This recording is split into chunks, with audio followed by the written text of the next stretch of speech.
있던 장애인 그 모임에서 우리가 식사 봉사하는 우리 첫 번째 이 봉사를 우리가 했습니다. 그 봉사를 마치고 사실 우리가 특별하게 이렇게 모일 시간이 없어서 그 봉사에 대해서 이게 어땠는가 하는 이런 피드백을 서로 나눠볼 수 있는 시간이 없었는데요. 제가 가만히 생각을 해봤습니다. 그날 우리가 그 장애인들을 위해서 식사를 준비해서 이렇게 대접해 드렸는데 그 사역이 정말 성공적이었는가? 아니면 그렇게 성공적이지 않은 좀 심하게 말하면 실패한 사역인가? 하는 것을 한번 좀 생각을 해봤습니다. 여러분들도 좀 같이 생각해 보시기 위해서 그날 있었던 일들을 제가 조금 이렇게 정리해서 먼저 말씀을 좀 드려볼게요. 우연치 않게 제가 제 아내랑 그 지역을 탐방이라고 말하기는 좀 그렇지만 좀 가난한 동네, 좀 위험한 동네로 저희가 이사를 하게 되어서 깜짝입니다. 위험한 그런 순간에 이렇게 떨어뜨리시면 좀 위험합니다. 하나님께서 그 조그만한 그 죽어가는 상가 뒤쪽에 있는 오아시스라는 카페를 찾게 하시고 거기 있는 사람과 이야기를 나누게 하셨던 것.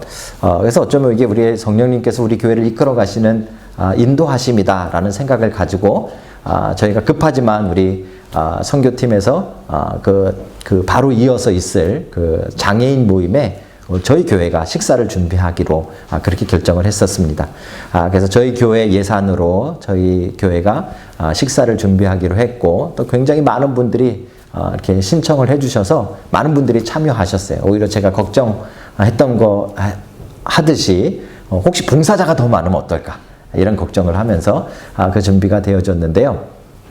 저희 집에 일찍부터 오셨어요. 저희 집에서 그 카페가 한 2분, 1분, 2분밖에 안 걸리기 때문에 저희 집에 오셔서 고기를 다 양념하시고 볶고 다 준비를 해가지고 약속한 11시 30분에 이제 그 카페에 도착을 했습니다. 도착을 했더니 뒤에는 여전히 그 주차장에 썰렁하고 차가 몇 대 없었고 이 카페 문이라고 이렇게 꽉 닫혀져 있더라고요. 여기 이렇게 쇠 프레임으로 돼 있는데 그래서 이렇게 열고 들어갔더니 우리 부지런하신 선교 봉사 사역 팀장이신 모 집사님께서 이미 오셔서 막 휘젓고 계시더라고요. 거기 있는 분들과 막 대화를 나누시고 한참 교제를 하고 계셨어요. 그래서 저희 팀이 도착하자 매니저가 나와서 저를 이렇게 맞이해 주었습니다. 저희들을 맞이해 주었는데 조금 이렇게 느낌이 이렇게 매니저가 그 전에 저랑 이렇게 두 번인가 이렇게 만나서 이야기할 때 하고 좀 이렇게 표정이 조금 이렇게 좀 이렇게 멋쩍한 표정인 거예요. 왠지는 잘 몰랐는데, 그리고 이제 거기 모인 장애인들이 제가 사진을 확인해 보니까 11명 모이셨더라고요. 전부 거기 그 팀까지 해가지고, 불결한 예상이 맞은 거죠. 저희가 12명 갔습니다. 저희가 더 많이 간 거죠. 그죠? 지우까지 해서 13명 갔어요. 그렇게 해서 일단은 거기 반, 양념치킨처럼, 양념 반, 프라이드 반처럼, 장애인들 반, 그 다음에 봉사자들 반 해가지고 같이, 거기서 이제 이런저런 대화들을 막 나누기 시작했습니다. 제가 깜짝 놀란 것은, 저희 교회, 그러니까 오클랜드에서는 성도님들이 영어로 말하는 것을 굉장히 이렇게 두려워하세요. 많은 분들이. 제 주변에 있는 분만 그랬는지 모르겠지만 보통 그러시는데 여기 웰링턴에 왔더니 성도님들이 연세 드신 분도 그렇고 젊은 청년들은 말할 것도 없고 영어로 막 이렇게 대화를 잘 하시는 거예요.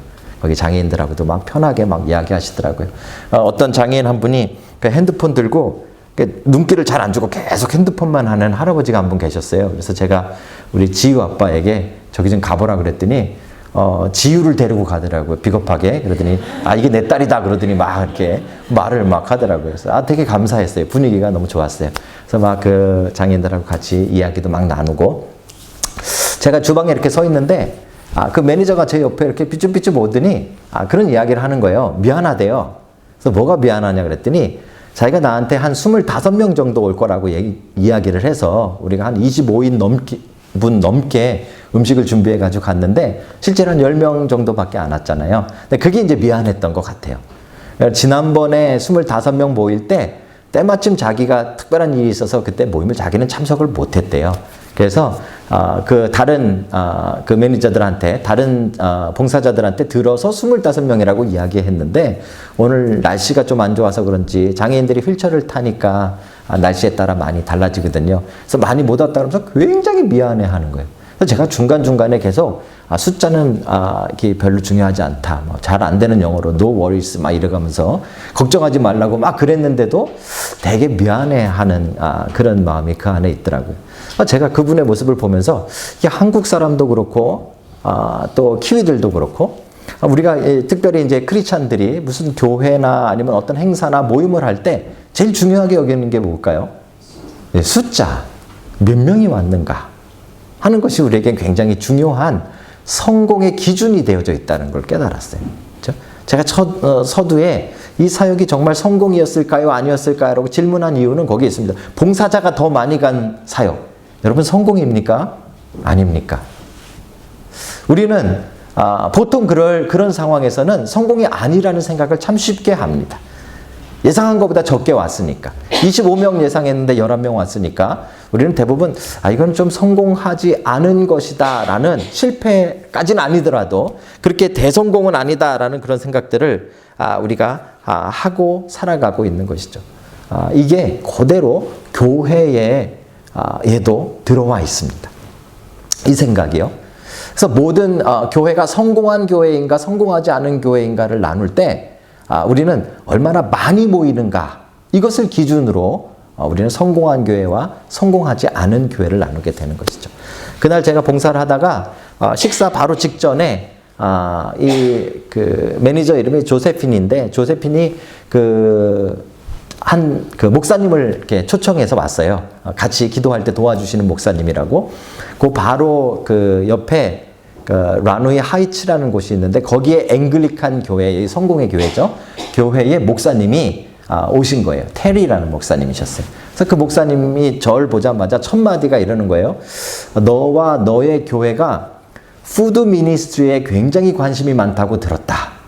벌써 소문이 났대요. 뭐 어쨌든지 난 굉장히까지는 아닌데 뭐 좀 관심 있다는 얘기를 조금 하고 뭐 이렇게 식사봉사 한 번 했는데 하여튼 자기네들끼리 그렇게 얘기가 됐나 봐요. 그래서 왜 그분이 그런 얘기를 했는가 하면 그쪽 와이탕이 로아랑 그다음에 캐논스 크릭 그쪽 지역에는 아직도 그 엄마 아빠들이 이 나라로부터 이렇게 돈을 받아가지고 마약하고 술하고 이런 걸 다 쓰는 바람에 굶는 아이들이 그렇게 많대요.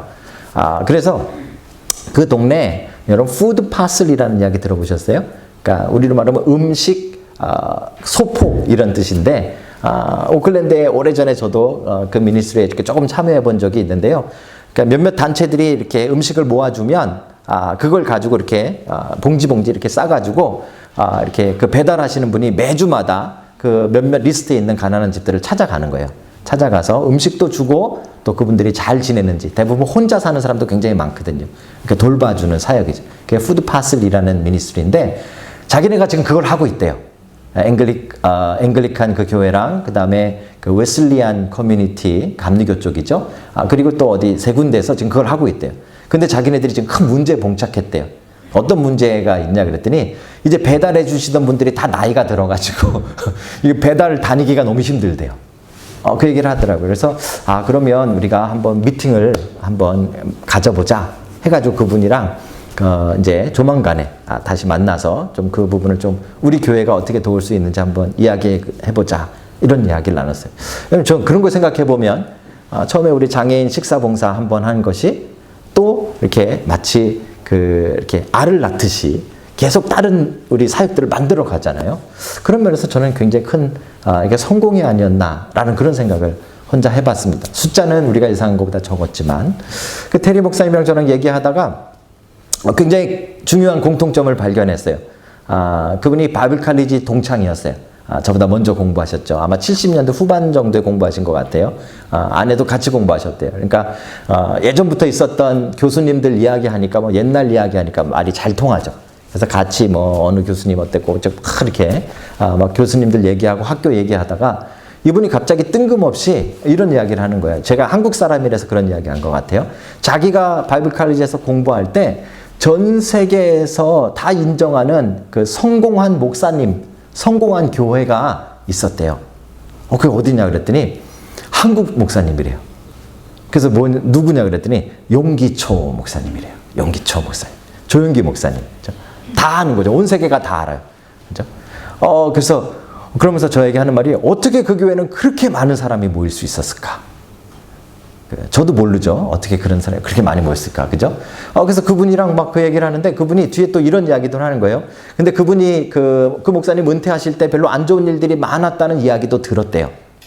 하지만 그럼에도 불구하고 그렇게 많은 사람들이 모였으니까 아직도 그분 마음속에는 가장 성공한, 세계에서 가장 성공한 교회는 여의도 순복음교회다. 이렇게 생각을 하고 있는 거죠. 그죠? 여러분, 성공한 교회는 진짜 어떤 교회일까요? 진짜 성경이 말하는 성공한 교회, 그 교회는 어떤 모습이어야 할까요? 우리는 사실 여러분이나 저나 아니라고 말을 하지만, 저도 아니라고 말하지만 숫자에 대해서 굉장히 민감합니다. 아까 제가 시작할 때도 반밖에 안 오셨어요. 다들 어디 갔나? 그죠? 다들 어디 갔나라는 그 개념이 한 사람 한 사람 지금 어디서 무엇을 할까 이 걱정이 아니라 이 자리는 왜 이렇게 비었나 이런 걱정이잖아요. 그렇죠? 우리의 마음속에 숫자에 대한 개념이 늘 가득 차 있고요. 우리는 그 숫자가 성공과 실패의 기준이라는 생각을 떨쳐버리지 못하고 살아가는 거죠. 목사로서 가장 많이 질문받는 게 뭔지 아세요? 키위들도 똑같이 질문해요. 제가 목사라 그러면요. 얼마나 모여? 그렇죠? 그리고 예를 들어서 우리 이제 2년 반 됐는데 한 60명, 70명 모여. 그러면은 태도가 달라져요. 60명, 70명 많은 것도 아닌데. 그죠? 근데 얼마나 모여? 근데 우리 10명. 그러면 또 태도가 달라져요. 그렇죠? 왜요? 성공한 교회와 성공하지 않은 교회가 그 숫자에 따라 달라진다라고 우리는 늘 생각하고 살아가고 있기 때문에 그렇습니다. 오늘 여러분들에게 또 저에게 아주 조금 심각한 도전이 되는 말씀입니다. 정말 성공한 교회는 무엇일까? 또 그 성공한 교회의 일꾼은 어떤 사람들일까? 어떤 일을 하는 것일까? 하는 것이 오늘 말씀에 우리에게 주어져 있습니다. 우리가 우리의 경험과 우리의 생각과 우리의 마음속에 이거 지워지기가 좀 힘드시겠지만 저와 여러분들이 오늘 이것을 지우지 않으면 우리는 여기서 함께 교회를 세워나가기가 너무 힘들어집니다. 여러분과 제가 여기서 한 마음이 되셔야 돼요. 오늘 설교는 진짜 여러분들이 하나님이 보내셨다라고 믿으셔도 틀림없는 설교일 겁니다. 그렇죠? 오늘 우리가 이 마음이 이게 성공한 교회, 교회로서의 성공, 이것에 대한 개념이 여러분과 제가 하나가 되지 않으면 결국 우리는 계속 다른 꿈을 꾸고 삐그덕거리는 일을 할 것입니다. 오늘 여러분과 제 안에 성경이 말씀해 주시는 성공한 교회의 모습이 온전하게 나타나기를 주님의 이름으로 축복합니다. 아멘도 많이 하셔도 좋을 텐데 많이 안 하니까 그냥 넘어가겠습니다.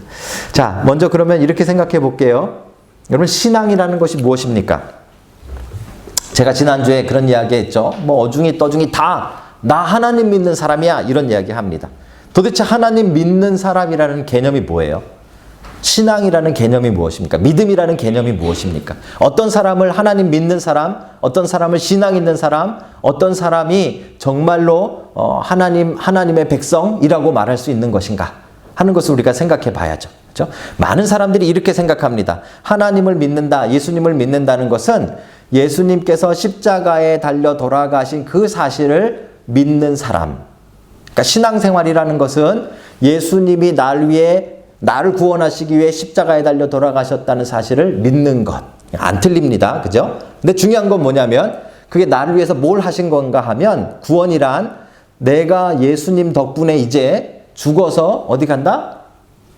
어디 간다? 천국 간다라고 생각하며 살아가는 사람들. 우리 이제 이게 신앙생활이라고 생각하는 거죠. 그죠? 자, 전혀 틀리진 않지만 성경이 말하는 구원하고는 조금 다른 거예요. 우리가 잘 생각하셔야 되는 거예요. 우리 지난번에 계속해서 이야기를 나눴지만 오늘날 한국 교회가 가장 큰 문제, 한국 교회뿐만 아니라 모든 교회가 가장 큰 문제점으로 안고 있는 것은 무엇인가 하면 구원을 개인적 구원으로에 국한시키는 것입니다. 그렇죠?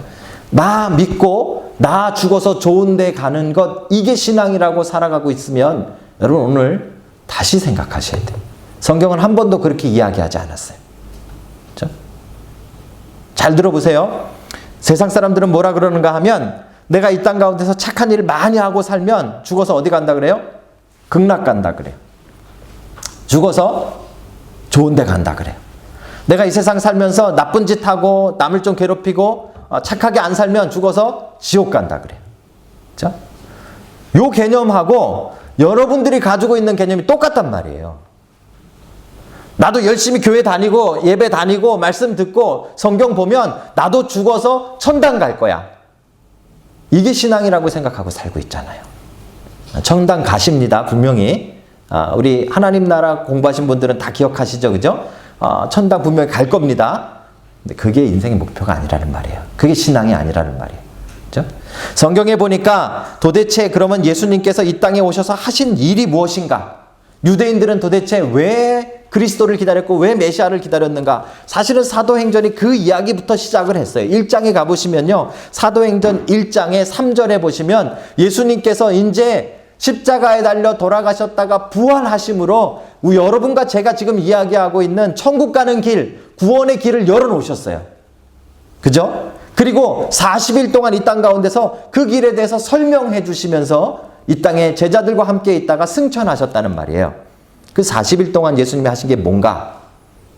잘 읽어보겠습니다. 사도행전 1장 3절입니다. 그가 고난받으신 후에 또한 그들에게 확실한 많은 증거로 친히 살아계심을 나타내사 부활하셨다는 걸 보여주신 거예요.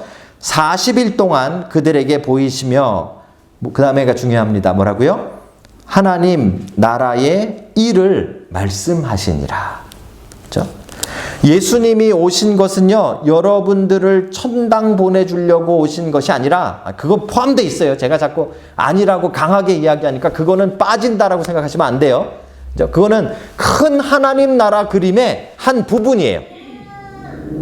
큰 하나님 나라 그림에 여러분들이 예수 그리스도의 보혈의 능력으로 이제 죽으면 하나님 품에 가는 것은 큰 하나님 나라의 그림의 한 부분이에요. 그게 전부 다가 아니에요. 그렇죠? 전부 다는 뭔가 하면 하나님 나라예요. 하나님 나라. 예수님이 이 땅에 오신 이유는 하나님의 나라를 만드시기 위해서요.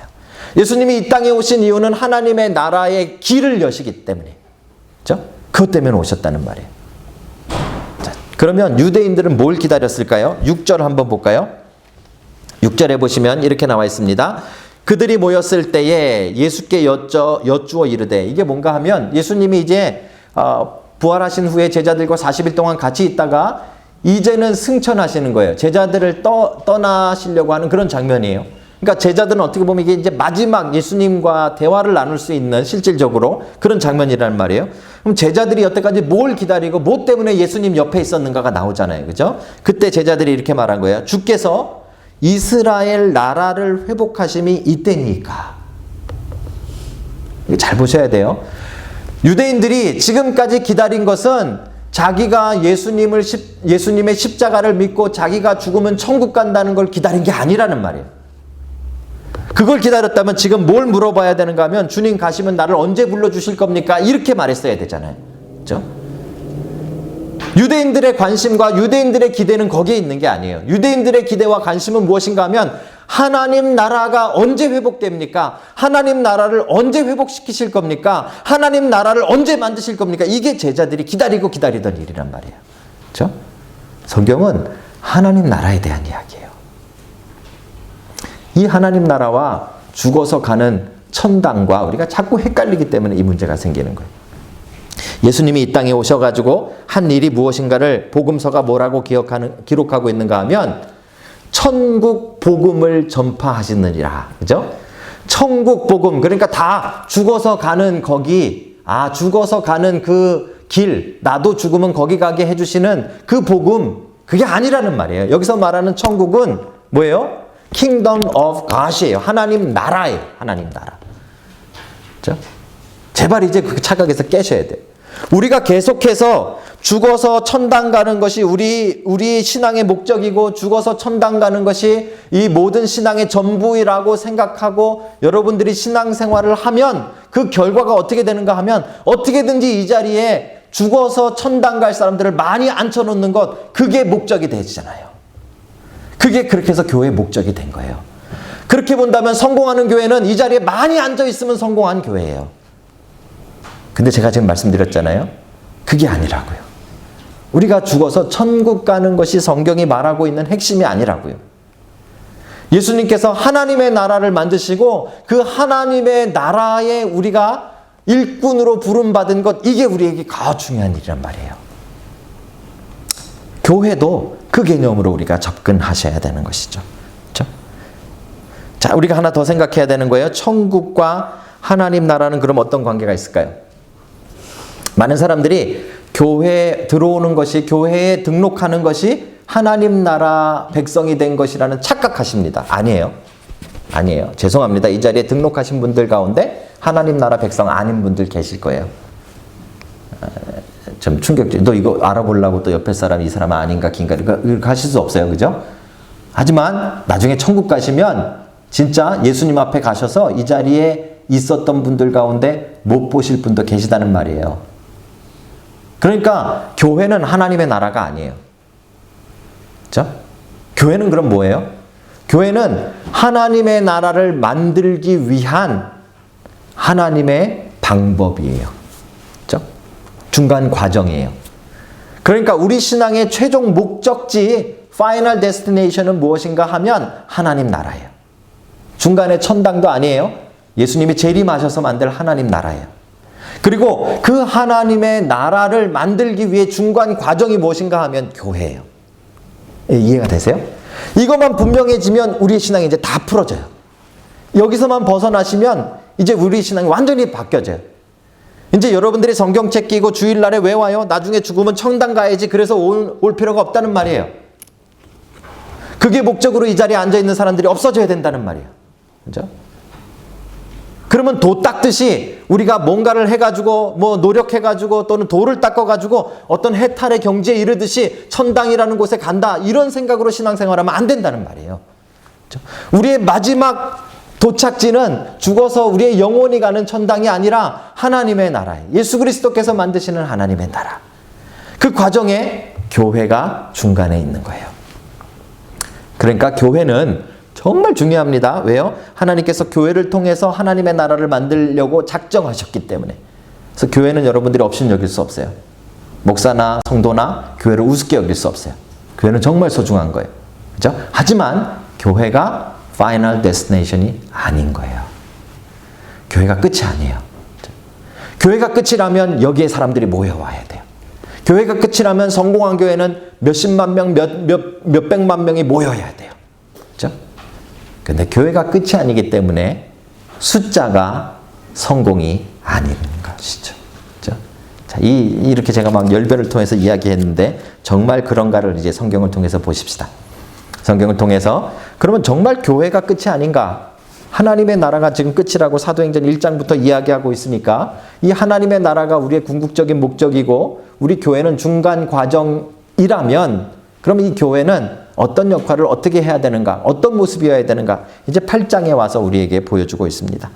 우리 1장부터 7장까지의 교회를 한번 생각해 보시면 오순절 성령님이 오시면서 이제 신약의 교회가 시작되어졌습니다. 이 신약의 교회의 가장 중요한 특징은 무엇인가 하면 날마다 제자의 수가 많아지더라. 이게 교회의 특징이에요. 잘 들어보세요. 이 목사가 이랬다 저랬다 하나? 아까 분명히 숫자가 아무것도 아니라 그러더니 1장부터 7장까지의 교회의 모습은 뭐라고요? 날마다 제자의 수가 많아지더라. 실제로 교회에 오시는 분들이 많아졌다는 말이에요. 제 설교 한 번 했더니 3,000명이 왔어요. 이런 일이 지금 막 초대교회에 일어나고 있는 것이죠. 이게 뭐예요? 교회의 특징이에요. 그러니까 오늘날 이 반대적인 분들이 계세요. 어떤 분들이 있는가 하면 한국에도 그렇고요. 해외에도 많으신데 작은 교회 운동을 하세요.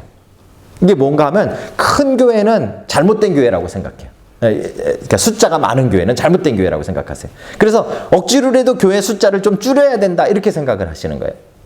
그것도 틀린 말이에요. 그것도 틀린 말이에요. 왜요?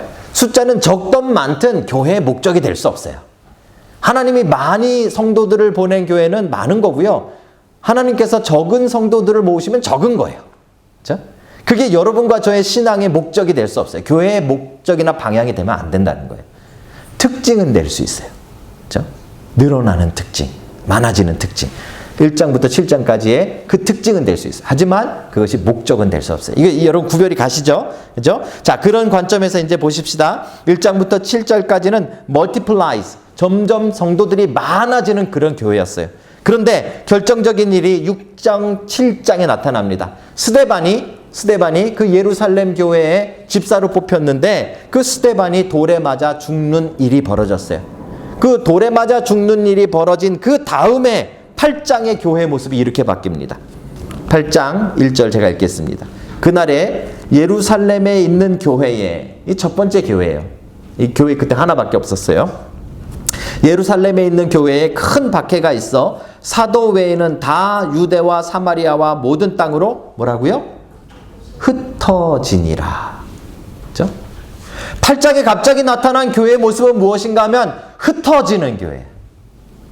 7장까지는 점점 몰려드는 교회였는데 8장부터는 이제 흩어지는 교회의 모습이에요. 도대체 흩어지는 교회가 뭔가? 혹시 이제 복음을 전파하기 위해서 중간 과정상 나타나는 것인가? 우연히 나타나는 것인가? 그렇지 않아요. 이거 하나님의 특별한 계획 속에 우리에게 보여주고 계시는 교회의 성공된 교회의 모습이 바로 흩어지는 교회의 모습이에요. 두 가지 증거가 있어요. 하나는 무엇인가 하면 성령님이 하신 일이라는 거예요. 자, 오늘 8장에 나타나는 흩어지는 교회, 이 교회는 어떻게 시작되어졌는가 하면 스데반의 순교 때문에 시작되어졌어요.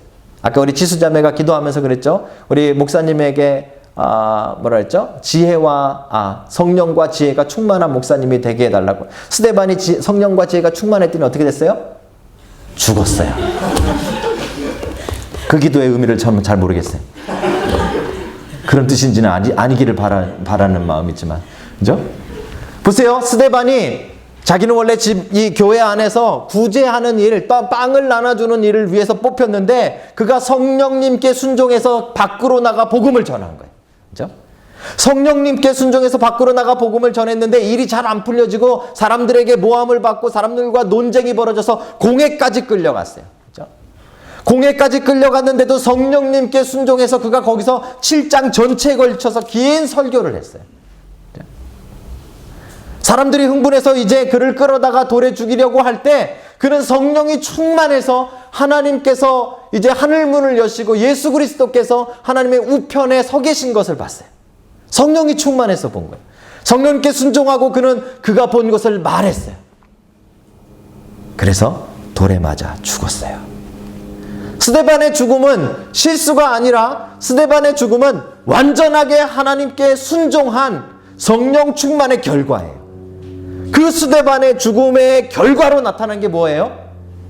흩어지는 교회예요. 흩어지는 교회는 우연히 나오지 않았어요. 흩어지는 교회는 어쩔 수 없이 나온 게 아니에요. 흩어지는 교회는 성령 충만의 결과로 나온 거예요. 그렇죠? 그래서 성공한 교회예요. 숫자는 얼마나 흩어졌는지 어떻게 됐는지 잘 몰라요. 아마 이 몇천 명 모였던 이 예루살렘 교회에서 이제 성도들이 쫙 빠져나갔으니까 어떻게 보면 지금의 관점으로 본다면 망한 교회예요. 성도들 다 나갔으니까 망한 교회. 그죠? 그런데 망한 교회가 아니라 성공한 교회로 보여주는 거예요. 흩어지는 교회가 성공한 교회입니다. 자, 흩어지는 교회가 성공한 교회라는 또 하나의 증거가 나옵니다. 자, 4절을 볼게요. 8장 4절 오늘 본문에 한번 같이 읽어볼까요? 시작. 그 흩어진 사람들이 두루 다니며 복음의 말씀을 전할세. 제가 지난주인가요? 지지난주에 여러분과 제가 말씀을 나누면서 교회가 어떤 교회가 성공한 교회라 그랬죠? 많이 모이는 교회가 아니라 하나님의 말씀이 나눠지는 교회. 그렇죠? 하나님의 말씀이 확장되면 그게 진짜 살아있는 교회라 그랬잖아요. 지금 뭐예요? 그 일이 일어나고 있는 거예요. 어떤 교회를 통해서? 흩어진 교회를 통해서. 그렇죠? 흩어진 교회를 통해서 하나님의 말씀이 확장되기 시작하는 거예요. 복음의 말씀을 가는 곳곳마다 전하기 시작하는 거예요. 그렇죠? 이게 진짜인가 아닌가를 보십시다. 대표적인 사람이 필립이라는 사람이죠. 필립이 등장하는데 필립도 7 집사 가운데 한 사람이에요. 유대인들이 정말 이방인들보다도 싫어했던 사마리아의 빌립이 가서 복음을 증거하게 됩니다. 그가 복음을 증거하는 장면을 6절이 이렇게 기록하고 있어요. 무리가 빌립의 뭐를 듣고요? 말도 듣고. 빌립이 무슨 이야기를 했을까요? 자기가 학교에서 배운 얘기 했겠죠? 천만의 말씀입니다. 빌립이 무슨 이야기 했을까요? 동화 이야기 했을까요? 천만의 말씀. 뭐 얘기했습니까? 하나님의 말씀. 그렇죠? 빌립의 말도 듣고 행하는 표적도 보고 한 마음으로 그 다음에 보십시오. 그가 하는 말을 따르더라. 뭐예요? 흩어진 교회를 통해서 이제 나타난 결과가 무엇인가 하면 하나님의 말씀이 확장되는 거예요. 복음이 확장되는 거예요. 하나님의 나라가 넓혀지는 거예요. 그래서 사도행전에 나온 가장 완벽한 성공한 교회의 모델은 8장에 흩어지는 교회입니다. 여러분과 제가 흩어지는 교회가 되기를 주님의 이름으로 축복합니다. 아멘 안 하실 줄 알고 말하는 겁니다. 여러분과 제가 흩어지는 교회가 되기를 주님의 이름으로 축복합니다. 이걸 우리가 아멘 할 수 있어야 진짜 교회를 세울 수 있는 거예요. 그렇죠? 교회의 목적이 사람들이 많아지고 교회의 목적이 한 사람이라도 더 앉아있고 교회의 목적이 헌금이 점점 많아지고 교회의 목적이 점점점 많은 숫자가 예배드리는 것에 무해여 있으면 성경이 말하는 교회를 볼 수 없는 거예요. 성경이 말하는 교회의 진짜 모델은 흩어지는 교회예요. 그렇죠? 여러분 이 흩어지면 누가 제일 마음 아플 줄 아세요? 아까 제가 읽었던 1절 말씀에 보면요. 그날에 예루살렘에 있는 교회에 큰 박해가 있어 사도 외에는 다 유대와 사마리아와 모든 땅을 흩어지니라. 저만 남고 여러분 다 갔다는 말이에요. 뭐 하겠어요 혼자 남아가지고. 그죠? 그런데 그 교회가 성경이 우리에게 이야기하고 있는 성공한 교회라는 말이에요. 아마 받아들이기 힘드실 줄로 믿습니다. 아마 받아들이는 것이 저 자신도 사실은 계속 이 말씀을 붙들고 하나님 앞에 기도하면서 갈등하는 말씀 중에 하나예요. 이런 말씀 괜히 꺼내가지고 성도들이 흩어지면 뭐할까? 다음 주에 왔더니 목사님 흩어지래매요. 그러고 다 가고 저 혼자 여기 앉아서 카메라랑 같이 이러고 있으면 뭐할까? 제가 웰링턴에 내려오기 전에 2년 이제 반 넘었습니다. 그죠? 오클랜드에 제 20년 넘게 살았습니다. 사실 20대 때 이민을 와서 참 대단한 사람이죠. 저 나름대로 20년을 살던 웰링턴을 떠나서 아마 한국에서 사는 것보다 6년 모자르게 살았어요. 한국에서 26살까지 살았으니까요. 26세 뉴질랜드에 왔으니까 뉴질랜드에서 20년, 오클랜드에서 20년 살았으면 거의 반 정도를 오클랜드에 살았잖아요. 그런데 거기를 그만두고 이제 정리하고 10년 됐다고 이 웰링턴으로 제가 개척을 하겠다고 내려올 때 정말 많은 사람들이 물어봤어요. 뭐라고 물어볼게요? 목사님 왜 하필 웰링턴으로 가십니까? 이 질문을 정말 많이 들었어요. 제가 뭐 웰링턴에 살아본 것도 아니고 여길 자주 왔다 갔다 한 것도 아니고 여기에 뭐 미리 뭐 장로님을 알아가지고 뭐 그런 소문도 났다면서요. 장로님이랑 저랑 미리 알았었다 뭐 그런 얘기도 있었다면서요. 저는 우리 장로님 처음 내려와서 처음 뵀습니다. 그죠? 그 전에 캠프에서 한번 뵀다 그러시죠. 나중에. 어쨌든지 여기 아는 사람도 없고요. 그런데 웰링턴으로 내려오기로 결정을 했어요. 그러니까 사람들이 물어보는 거죠. 왜 웰링턴입니까? 저는 처음에 열심히 설명을 했어요. 이 사람이 궁금해서 물어보는 줄 알고. 그런데 나중에 한참 여러 사람에게 답을 하다 보니까 이 질문의 의도가 다른 데 있었어요. 이 질문의 의도는 정말 왜 웰링턴으로 목사님이 내려갈까요? 이게 궁금한 질문이 아니었고요. 이 질문에 깔려져 있는 이 의미는 무엇인가 하면 남들은 다 사람 적은 웰링턴에서 오클랜드로 올라오는데 목사님들도 거기 내려갔다 6년, 5년이면 다 오클랜드로 올라오는데 목사님은 왜 정신 나간 사람처럼 오클랜드에 있다가 웰링턴으로 내려갑니까? 이런 질문이었어요. 그렇죠? 하필이면 왜 웰링턴? 그죠? 웰링턴에 사람이 한국 사람이 800명이니 지금 조사 나온 거 보니까 한 1,500명 정도 되는 것 같아요. 그죠? 유학생들까지 다 해서 굉장히 많은 것 같아요. 굉장히 많았어요. 저는 이제 제가 몰고 왔다 이런 착각을 가지고 있는데, 많아졌어, 하여튼. 그죠? 근데 내려올 때만 해도 공식적으로 한 800명 있었다고 얘기를 들었어요. 한국 분들. 그러니까 사람들은 막 기가 막힌 거죠. 거기서 청빙이 있는 것도 아니고, 거기에 내려가면 여기 있는 그 교민들 다 교회 끌어다 모아도 800명밖에 안 되는 거예요. 그죠? 여기 있는 사람, 한국 사람 다 모아와도 오클랜드에 한 중간 사이즈 되는 교회밖에 안 되는 거예요. 그런데 왜 내려가는 거죠? 어떤 분은 저를 그래도 조금 아시는 분은, 웰링턴에 청년들이 많아서 내려가시는군요, 이렇게 질문하세요. 좀 뭘 아시는 분이에요. 그죠? 제가 그래도 여기 와서 계속해서 대학부, 청년부 사역만 했으니까. 근데 제가 웰링턴은요, 죄송합니다. 우리 청년들 오해하지 말고 들으세요. 밑 빠진 독에 물 붓기 사역이에요. 이게 청년들이 속담을 몰라서 그래. 속담을 몰라서. 오늘 아침에 제가 일부 예배 때 제가 얘기했더니 우리 집사람이 그래. 여보, 말 잘못했어요. 그래서 왜? 그랬더니 물 빠진 독에 물 붓기라 그랬대요. 물 빠진 독 말고 밑 빠진 독. 이게 항아리인데 밑에가 깨져가지고 물이 줄줄 새는 데다가 물을 붓는 것과 똑같은 것이 웰링턴 청년 사역이에요. 왠지 아세요? 다 떠날 사람들이잖아요. 만약에 교회의 목적이 교회에 사람들이 점점 많아지는 거라면 떠날 사람들을 붙잡고 뭘 해요? 그래요, 안 그래요, 여러분? 밑 빠진 독에 물 붓는 사역이에요. 전혀 아니라는 표정 짓는 사람 몇몇 사람이 있는데, 한번 따져볼까요? 웰링턴에서 나는 뼈를 묻겠습니다. 그런 청년 있어요? 장로님 지금 손 드시려고 그러세요? 네. 청년 중에, 한 명! 창원이. 안 묻기만 해봐라, 나중에. 내가 먼저 묻힐 것 같아서 잘 모르겠지만, 하여튼 여러분, 우리가 그렇게 안 한단 말이에요. 여기 청년들 한 3년 있으면 떠나요.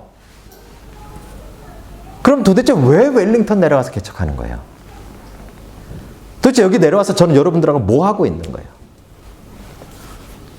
여러분, 웰링턴이요, 사도행전 8장에서 이야기하는 흩어지는 교회를 만들 수 있는 가장 좋은 곳입니다. 전 그렇게 믿습니다. 성경적인 흩어지는 교회를 세울 수 있는 가장 좋은 장소가 저는 웰링턴이라고 믿습니다. 우리 권사님만 조용하게 아멘 하시는데 정말 그래요. 그럼 흩어지는 교회는 어떤 거예요? 제가 토요일 날 어느 분에게 여쭤봤어요.